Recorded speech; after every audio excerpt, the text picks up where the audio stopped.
പോത്തുംകുട്ടനെ നമ്മളിനി സെറ്റ് ആക്കി എടുക്കാനുള്ള പരിപാടിയാണ്.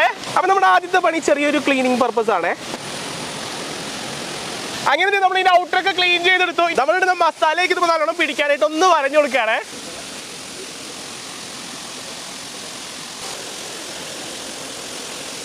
നമ്മുടെ ഇറച്ചിയൊക്കെ റെഡി ആയില്ലേ? ഇനി മാരിനേഷൻ നോക്കിയാലോ. റെഡ് ചില്ലി സോസ്, ഇനി ഉപ്പിട്ട് കൊടുക്കുക.